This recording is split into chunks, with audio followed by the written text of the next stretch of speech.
Noon guys, may welder na ako guys. Sa wakas, nakita rin ako ng welder. Ito, kilala nyo ito.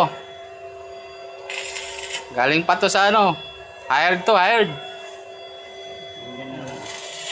Oh guys, oh.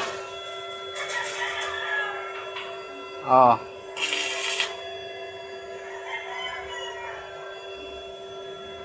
Pumunta lang ng Maynila para magtrabaho. Welder. Galing ano, Masat. Sa Nimco o sa Nicolas. Oh. Ito guys, oh. Ito yung anak ni Ricky Dabaw. Thank you guys. Follow and share.